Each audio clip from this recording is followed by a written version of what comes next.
cavity doesn't just appear overnight. It's a slow, progressive process that begins long before you even notice it. And the truth is, most people don't understand how cavities actually form or how they can be reversed. But today, I'm going to reveal a strategy that can help you reverse a cavity at home without needing expensive treatments. Let's start with the basics. Why do cavities form in the first place? The cause of all tooth decay is a loss of enamel.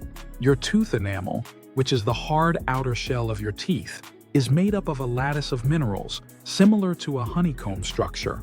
This enamel is tough, but it's vulnerable to acids, which can dissolve those minerals and weaken the structure of the tooth. These acids can come from all sorts of things: the foods you eat, bacteria in your mouth, and even the sugar from drinks or fruits. The process begins with something called demineralization. This is when acids begin to leach minerals out of the enamel, creating tiny holes in the surface of your teeth. It's at this stage that the problems start. Plaque, a sticky layer of bacteria, starts to form. The worst offenders are bacteria like Streptococcus mutans, which love to eat sugar. When they get sugar in your mouth, they multiply, and as they do, they produce more acid. This acid continues to attack your teeth, causing even more demineralization and deeper damage. It's a vicious cycle that eventually leads to tooth decay, or what dentists call caries. So what is a cavity exactly? A cavity is not the infection itself, but the result of that infection. It's the physical damage to the tooth that occurs when the infection isn't stopped, stopping the damage before it gets worse. If you already have a cavity, even a small one, don't panic. You can still take action to stop it from getting worse, and in some cases, even reverse the damage.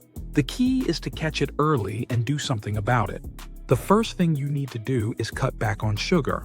Sugar is what feeds the harmful bacteria in your mouth, so reducing your sugar intake helps to stop plaque formation before it starts. But cutting sugar alone isn't enough. You also need to repair the damage that's already been done to your teeth. The good news is that your body already has the ability to heal itself. Your saliva contains the minerals your teeth need to repair the enamel. The role of saliva is your best friend when it comes to tooth remineralization. It's naturally packed with calcium, phosphate, and other minerals that help to restore enamel. But saliva works best when the pH level in your mouth is balanced, which is why a dry mouth can make things worse. Saliva needs to be flowing and at the right acidity to do its job. If you have dry mouth or reduced saliva flow, maybe because of medication, health issues, or dehydration, you can use xylitol to help. Xylitol is a natural sweetener that encourages your salivary glands to produce more saliva. This will bring the minerals your teeth need to repair and remineralize the enamel. Using fluoride to speed up the process. You don't need expensive treatments or heavy-duty toothpaste. A simple fluoride mouth rinse can speed up the remineralization process. But be careful, not all fluoride is created equal. The kind of fluoride you want is sodium fluoride, and it needs to be a very diluted solution, about 0.05%. This weak solution is far more effective than stronger forms of fluoride, especially when used consistently, 2 or 3 times a day. Fluoride works by strengthening enamel, which can help your teeth recover from early-stage decay. It also prevents future damage, but it's important not to overdo it. Too much fluoride can be harmful, so stick to the recommended dose. Remineralization, a slow and steady process. To heal your enamel, you have to give your body time. Remineralization doesn't happen overnight. It can take months, sometimes a year or more. But with the right steps, you can strengthen your enamel and stop further decay from happening. For shallow cavities that only affect the enamel, you'll likely start to see results in about 3 to 4 months of consistent care. The enamel will begin to harden, and the decay will stop progressing. If the cavity has reached deeper into the dentin, the process will take longer, but it's still possible to reverse it. What about cavities in the dentin? When decay reaches the dentin layer of the tooth, things get more complicated. The dentin is softer than enamel and contains tiny tubes that lead to the nerve of the tooth. If bacteria get deep enough, they can cause pain and more serious damage. But even in these deeper cavities, there's hope. The dentin isn't completely lifeless. There are cells inside called odontoblasts that can produce new dentin.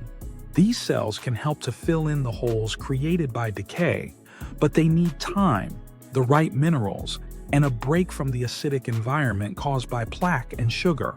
The trick is to stop the bacteria from feeding and creating more acid, so the odontoblasts can do their work.